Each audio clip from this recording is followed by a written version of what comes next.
Your spouse is not your enemy. The enemy is the enemy.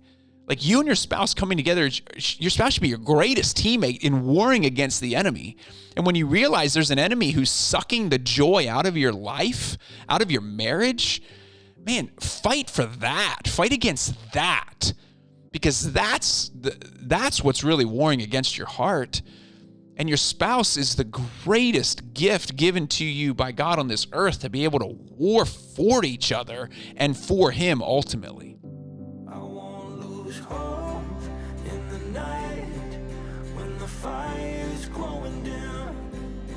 Just let go, and I'll try. Help me walk this road and find my way back home. Find my way back home.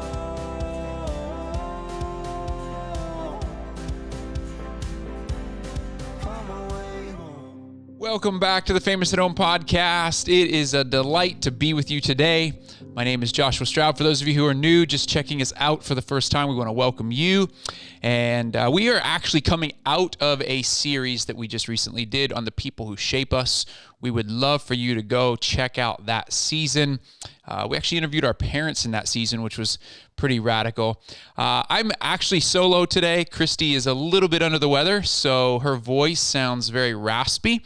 She is not joining me on this one, but we're kind of in the middle of a series. We have some really cool series coming up throughout the summer that we're excited to share with you.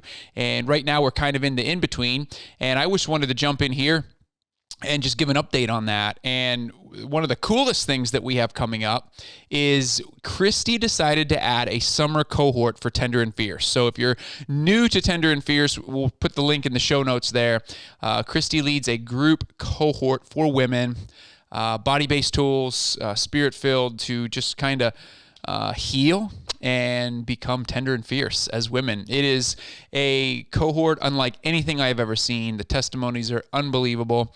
If you've been a part of it, we encourage you to share it with somebody. Invite them into the summer cohort. It does begin in the beginning of June. Registration goes through the end of May.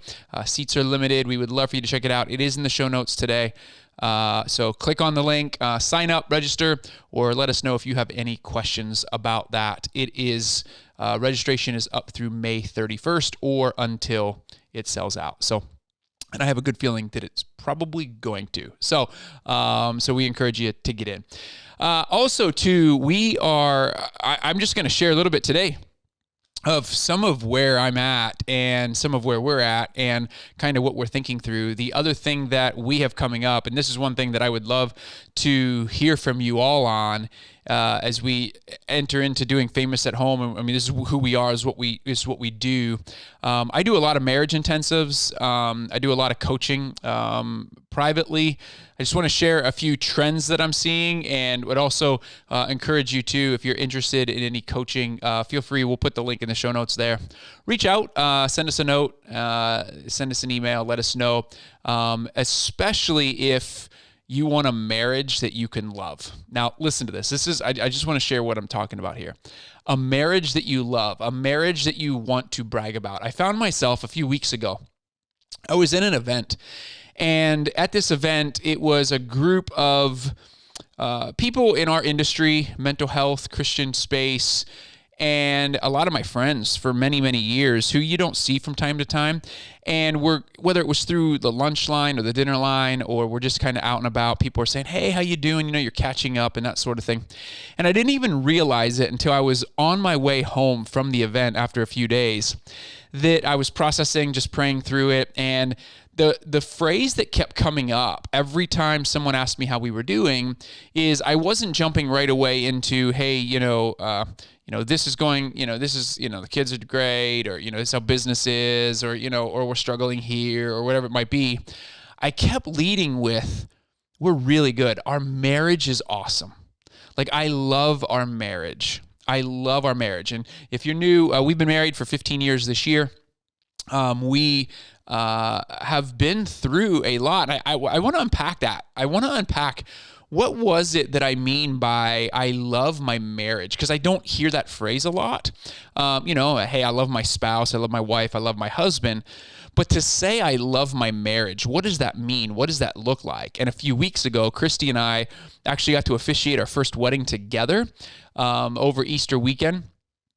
And that was a delight, and it was fun. And even some of the downloads that I got from the Holy Spirit on what to speak on in that wedding, I think speak into where this is at and what I'm referring to, but it also speaks into our spiritual state and where we are as individuals, but also because if you're not married, there's still something to be said for this. There's something to be said for what I'm about to say.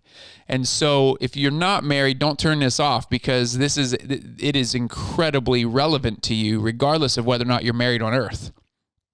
So I found myself going, I love my marriage. I love my marriage. And by the way, if you want a marriage that you love, this is what we do. This is what I love doing. And so we have a link in the show notes to submit a form to say, hey, I'm interested in working with you to love my marriage.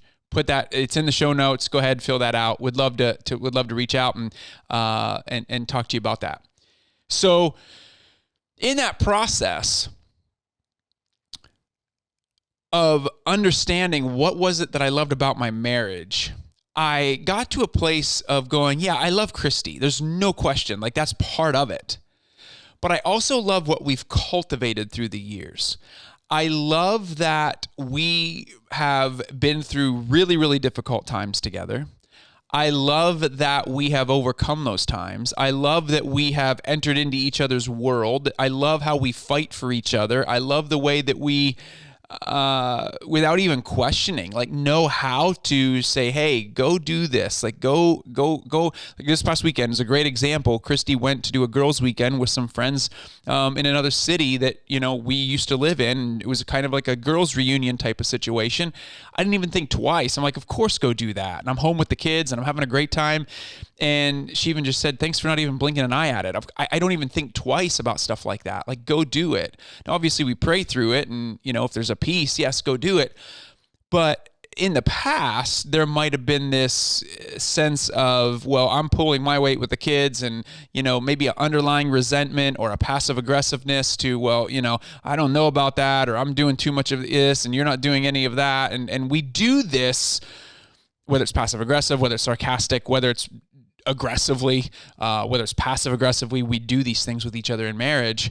And what I'm finding is that, man, we've been through those years and we just realized what a waste it was. Like, like, in terms of how we treated each other and in terms of how we lived our life. The Bible says that the power of life and death are on the tongue. And our ability to speak life into each other is really, really critical for how we grow and the quality of life that we have. And I find so many couples today, one of the trends that I see is that we're so busy that we end up just living as roommates. It's like we're passing each other in the night because the kids have so many different activities. We're passing from one thing to the next, but we're truly not entering into the world of our spouse.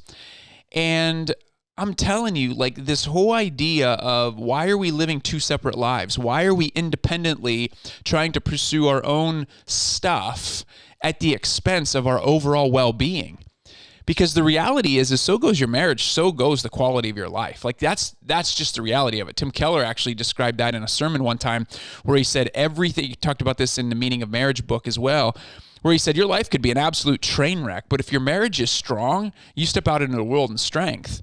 Well, the opposite is also true. You can have all the money in the world, your life could be going really, really well on the outside in every other area of your life, but if your marriage is not good, you step out into the world in weakness.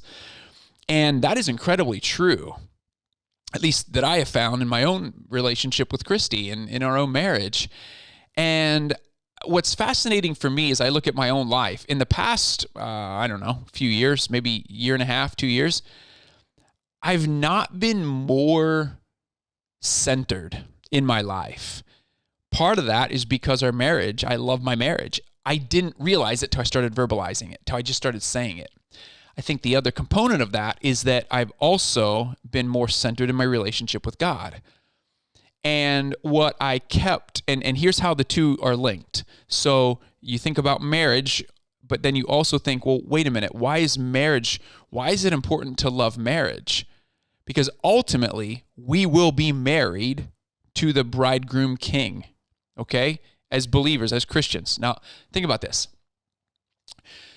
In the end of this earth, it will end with a marriage feast.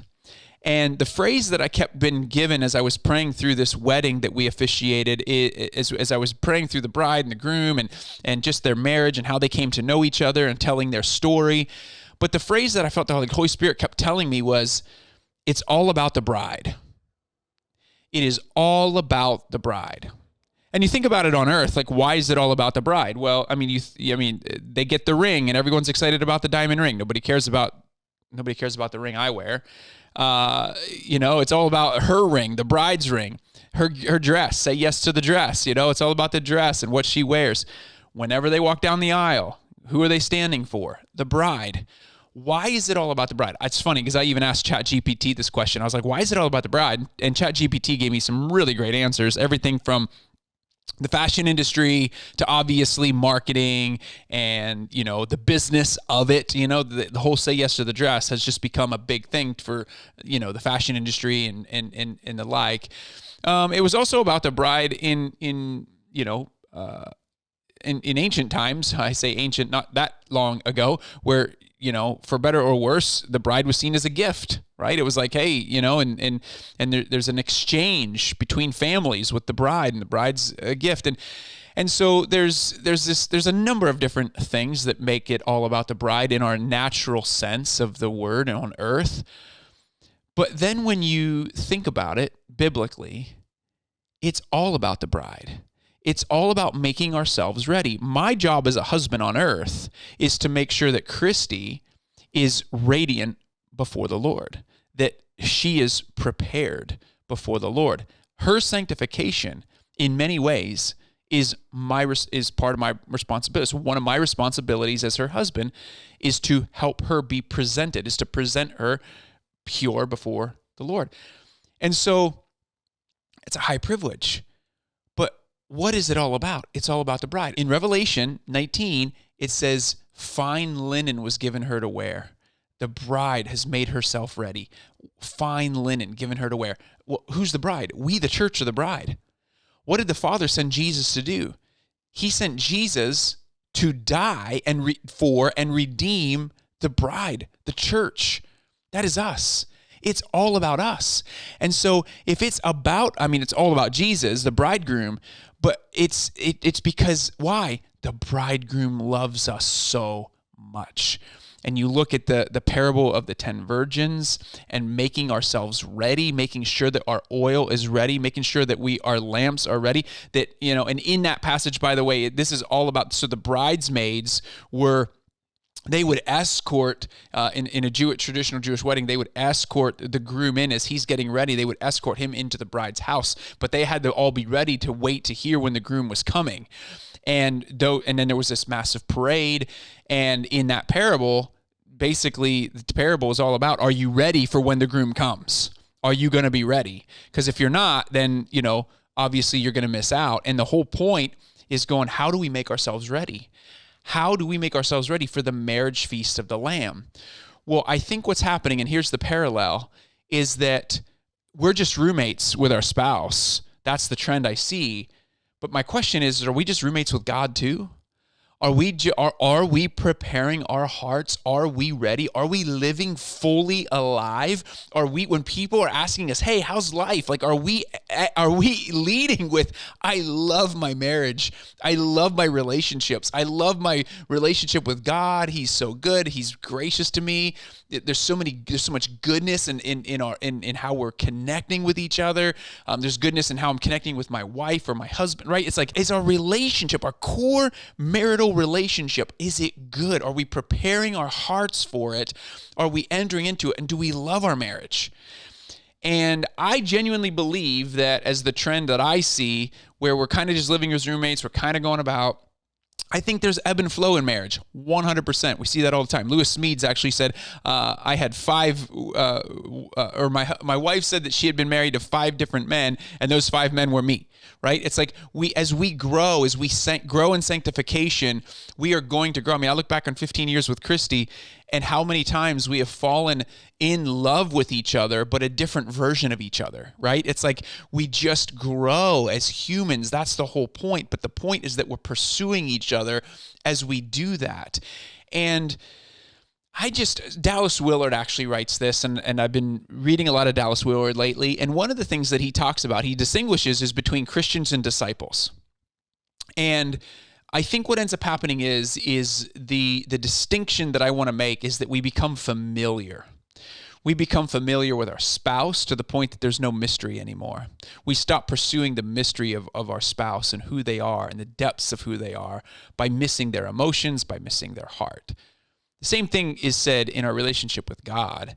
Are we Christians is the way that Dallas Willard would define it. Are we just going through the motions? Are we believers by name alone? Would somebody who looks at your life and then compares your life and how you live to the life of, say, your neighbors around you who maybe don't believe in Jesus, would they see a distinct, marked difference between the quality of your life and the quality of theirs? The way that you are living your life and the way that they're living theirs, the level of gratitude, the level of joy, maybe even in spite of the circumstances.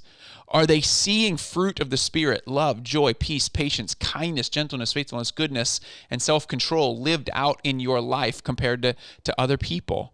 And that's the mark that I want to make sure that I'm paying attention to in my own life. And am I living joyfully, especially as it relates to the trickle-down effect on my children? Because there is a trickle-down effect of anxiety on children. There's a trickle-down effect of busyness on our children. There's a trickle-down effect of joy on our children. And we get to choose what that's going to look like. And there's incredible research that shows that one of the top parenting strategies to get the outcomes we most desire in our children is how we treat our spouse or how we treat a co-parent in a divorce situation. Our children watch the quality of our marriage. They watch how much we love each other. And do we love our marriage? Do we love the relationship that we have? Or are we just going through the motions? Are we just roommates? And unfortunately, I have seen and worked with many people whose parents were just roommates. I grew up as a child of divorce. We interviewed my parents just a few weeks ago. You can check out that episode in terms of even how I navigated that as a kid. And so I just want to get back to this whole idea of are we Christians or are we disciples? And the way that Dallas Willard distinguishes the two. Disciples are those who pursue the heart of Jesus. They pursue the heart of who he is, not just necessarily by going to church and going through the motions or doing the familiar things, but by pursuing his heart, by partnering with him in our day-to-day lives. There's nothing more joyful than that. I was with a few friends the other day, and I lead this Bible study locally, and we were talking about how do we hear the voice of God? How do we hear the voice of Holy Spirit in our lives? And one of the guys chimed in, and he's just like, hey, I've come to a place in my life where even if I perceive that it might be the Holy Spirit, I'm going to act on it, even if it's the dumbest thing in the world, or it's like a stretch, like it feels like a risk. I'm going to do it anyway because I want to partner with him and see how he's going to show up, because I believe that it's my faith in believing that it was him that he will reward down the line. And I'm like, man, this is what we want as men. This is exactly what we want to be doing. We want to be believing that he's speaking to us, acting on that behalf to love other people, to pursue the heart of other people, and see how he's going to show up in our lives as a result. Are we paying attention to that? Are we praying into that? Are we waking up in the morning and going, God, what do you want me to know about my day? Lord, silence the enemy, quiet my thoughts, give me the mind of Christ, and show me what you want me to know. And often when I pray that prayer, I was explaining this to someone I was doing a coaching intensive with the other week. When I pray that prayer first thing in the morning, 90% of the time, I would say, maybe 85, 90% of the time, he's pointing me to a relationship that he wants me to prioritize that day or that morning, whether it's with Christy, whether it's with my kids, whether it's with somebody that I know, a phone call I need to make. That's what he's prioritizing.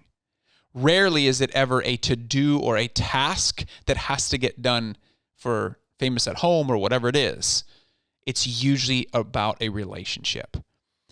And I have taken risks. We have given we've given money, we've given our time because out of those prayers, and then we've seen the fruit of that and went, oh Lord, that's what you were doing. It is just a super fun way to partner with Jesus in our day-to-day life. To ready ourselves as the bride. Like, I'm constantly going to the bridegroom. I'm the church. We are the church. We are the bride. I'm constantly going back to the bridegroom going, what do you want me to know? What do you want me to do? How do you want me to, like, we are married to him for eternity. And how we're cultivating that marriage now is everything. Because if you think about it, have you thought about in your life where you will be 1,000 years from now? Have you thought about that? Because as a Christian, as a believer, we have to think about, hey, our life doesn't end, right? This life does, but then we continue on and on and on. And according to the Bible, we will be ruling and reigning with him on the new earth. And what is that life going to look like? How we live our lives today is an extension of what that will look like then. Are we readying our hearts? That's what I really want to encourage you in, because we are, in 2 Corinthians 3, a living letter to the world. We are living letters to the world. Are our lives looking any different than the rest of the world? And I just felt like, in many ways, that having a marriage that I love is a great way to be a living letter, because people go, well, wait a minute, tell me about that. And I'm like, do you want to see the way Jesus transformed our hearts? Because ultimately it points back to him. The love of our marriage points back to Jesus, because it's Jesus that has healed us. It is Jesus that sanctifies us. It is him that has kept us connected. Otherwise, without him, I would be a selfish jerk. I probably would be, keeping score and doing all those things. Instead, we're a team. We're a beautiful team because we're building for the kingdom of God. We have a purpose so much bigger than what this world offers us. And when you realize that you get to partner with Jesus in making all things new, building for the new heaven, building for the new earth, and you get to do that together with your spouse, man, what a joy that is. What an excitement that is, versus coming down into the matrix that we find ourselves in. We did a series a few months back now on the matrix, getting beyond the matrix that we find ourselves in. I'd encourage you to listen to those episodes if you haven't. The matrix we find ourselves in, the busyness, the running rampant, the constantly just busyness of the day, and putting our priorities and maybe what we do, what we have, or what we think other people think of us, and living our lives based out of those three things. That's when your identity is in the ways of the world. That's how we live out of our false self, not out of our true self of the way that God sees us, the identity of who we are, sons and daughters. And so, with this said, a couple of thoughts on this. How do we get there, especially if we have been familiar? I would just say, do an assessment of your life right now and just ask yourself, am I familiar? Are things familiar to me, to the point that I just show up to church and I go through the motions? That I am just showing up with my wife or my husband and I'm just going through the motions? That I'm not truly asking great questions of my spouse anymore? That I'm not truly prioritizing fun adventures together, whether those are vacations or dates or whatever those look like? That I'm not giving my spouse a voice, time to go play, time to have fun? Are we just going through the motions? Are we just busy? Are we just doing the things? So take an assessment of that and just ask myself, how familiar have I become, both with God, but also with my spouse? Am I familiar? And then number two, just asking yourself the question, do I desire more? Do I desire more? Do I want to go brag about my marriage? Do I want to go talk about my relationship with God in a way that brings me alive? Do you want that? Do you want those things? Because I genuinely believe that those things go hand in hand, to be quite honest with you. If you've ever seen the triangle, there's me and my spouse on the bottom and God at the top. And the closer that my spouse and I are growing together, the closer we get to God. And in that triangle, it's a great description for, hey, when I'm pursuing Christy's heart, she's pursuing my heart, we are going 100% full bore for the other person's heart. And that's the thing. What's going on within your spouse's heart matters more than what's going on between the two of you. So if I can prioritize Christy's heart over and above everything else, and she starts prioritizing my heart over and above everything else, you're going to love your marriage. And that's exactly what has happened in our marriage, is we pursue each other's hearts. I champion her heart. She champions mine. And now we love our marriage. And it's something that we want to, where your heart is, there, where your treasure lies, there your heart will be also. I just find that the words that are coming out of my mouth are what I treasure in my heart. And that's my marriage now. And it's not that I never had that before, but I just find that it's just something that just comes right out. It's the foundation of of where we're at. And so do an assessment. Where have I become familiar? Number 2, do I want to change? Like, do I genuinely want to do the work that it takes to start pursuing relationship with my spouse in a new way? And that it does take work. And I mean, that's the reality. There is some work to be done. But to be quite honest, when you invite Jesus into that process, you invite the bridegroom into that process, man, it is a whole quicker journey to getting there, to loving your marriage, because now all of a sudden he's healing, he's transforming, he's forgiving, and forgiveness is so much better whenever you know that you've been forgiven, because it's just doing this with Jesus and partnering with Jesus through this process is one of the most beautiful journeys you'll ever go on. And then I would just simply ask this question as well as you think about it, is what are the words that you're speaking about your spouse? And what are the words that you're speaking over your spouse? The power of life and death are on the tongue.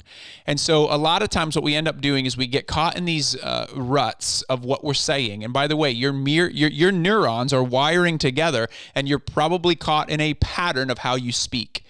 And so pay attention to what you're speaking, because what you put into the atmosphere shifts the atmosphere.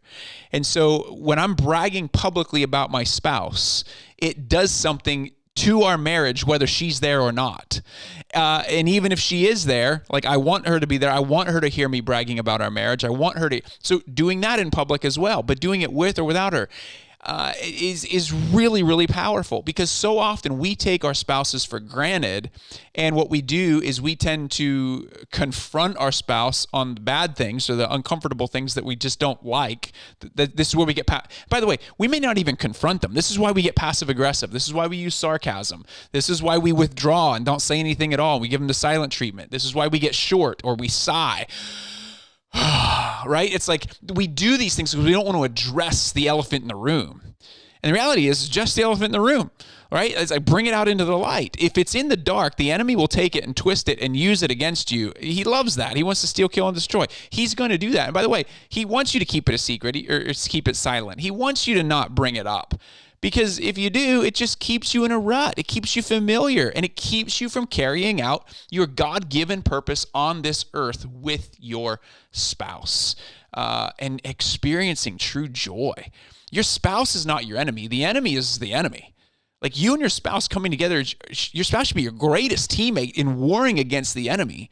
And when you realize there's an enemy who's sucking the joy out of your life, out of your marriage, man, fight for that. Fight against that, because that's what's really warring against your heart. And your spouse is the greatest gift given to you by God on this earth, to be able to war for each other and for Him ultimately. And so that's how we come together. And so I just really encourage you, start using words to speak life into each other, to speak life over your home about each other, and especially with your kids present. Man, when your kids hear how you brag about your spouse and how beautiful and joyful and loving and how much you feel seen by your spouse, it just starts to shift things. And by the way, it also shifts each other, because that's where the confidence that it's like, hey, when Christy's saying those things about me, it makes me all the more want to pursue her heart. It makes me all the more want to pursue her heart.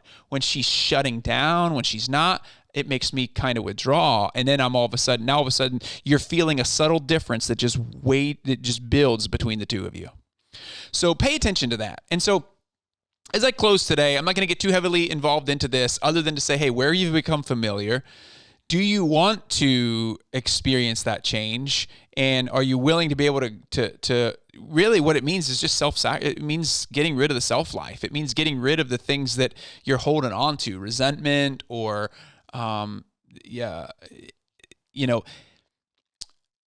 getting rid of the fear of what it will look like to bring these things into the light is part of that. And there's a fear there. That's why we stay stuck. It's why out of a scale of 1 to 10 in our marriage, 1 being I'm on the verge of divorce, 10 meaning it's the best thing we've ever had in our lives. Most people live at about a 4. Most marriages live at about a 4 to a 6.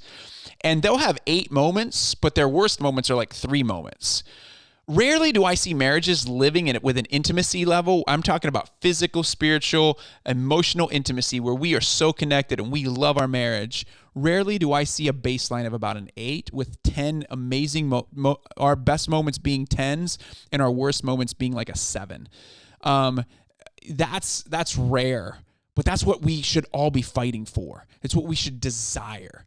Don't live at a 4 to a 6. Don't just live at the humdrum. This is what this is what John's writing to the church when Jesus is writing. He's writing each of the churches in the book of Revelation, chapter 3. He's writing to the church of Laodicea, and he said, "I desire that you be either hot or cold. Like, don't be lukewarm. You're lukewarm." To the church of Laodicea, it's like us today in America. We are so comfortable that we're just lukewarm. This is really where we're at. Are we familiar? Because if not, if that's where we are. Jesus actually says, "I desire you either be in or out, but don't just be lukewarm, like be hot or cold with your spirituality, with your faith. Be hot or cold. Don't be lukewarm." Why? Because lukewarmness is a sense of, well, I don't even need you. And even in those churches, the letters to the churches, I believe it's the church of Ephesus, he writes, you've lost your first love. You've lost it. Like, come back to your first love when you first experienced the love of God for you. And it's the same thing in our marriages. We got to come back to experiencing the first love. And that love is going to look different as we fall in love with our spouse over and over and over again in different ways. But in Revelation 3, when he's writing to the church of Laodicea, this is where Jesus says, "Knock and the door will be answered to you." A lot of times we use this as to non-believers, like ask, seek, and knock. It's not. It's written to the church. Knock and the door will be open. Knock. Just come. Hey, stop living your life in the way that you want to live your life. Stop living your life in the way that it's comfortable. Stop living familiar because you're lukewarm. We have lukewarm marriages. We have lukewarmness in our faith and our spirituality. And what Jesus is saying, man, get hot. Get on fire. For me, get on fire for me. Just knock, but come knock, and I'll open the door for you.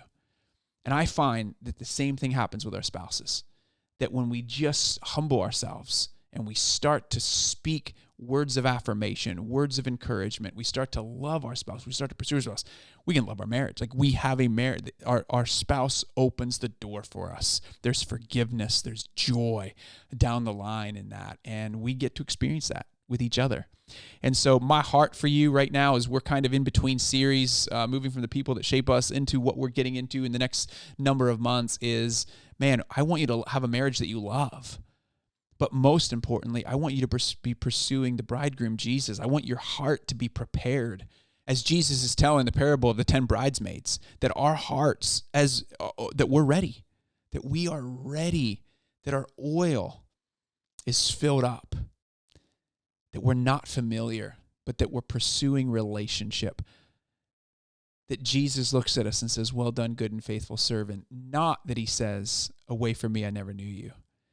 I want him to know me. I want to know him. Because the overflow of that is just beautiful on down the line. Beginning, if you're married, with a marriage you love. A marriage you love. And that's our heart for you guys. And so I just want to leave you with that today. If that's something you're interested in, you can check the show notes. It's one of the things that we love doing and helping couples with. We'd love to be able to help you with that, and also would love to continue this journey with you. And whether or not you're a new listener or you've been listening for a very long time, for many, many years to the podcast, if this episode or our podcast has benefited you, would you go leave us a review? Because that's how other people find out about it. We would be so appreciative and grateful for that. I also want to close by reminding you the Tender Fierce Cohort is available for the summer. So go sign up for that. The link is in the show notes. If you would love to have a marriage that you love and you need a little bit of help, coaching along the way, just send us a form there in the show notes. We will have that link there. We would love to come alongside you as well. And until next week, I pray that your heart is awakened, That's what I pray, that your heart is awakened, that we move away from the familiar, that we become disciples of Jesus, not just Christians, so to speak, as Dallas Willard defines it, that we don't just become Christians and doing the motions, but that we're truly disciples, following him everywhere that we go, because that is what will awaken your heart and help you find your way home.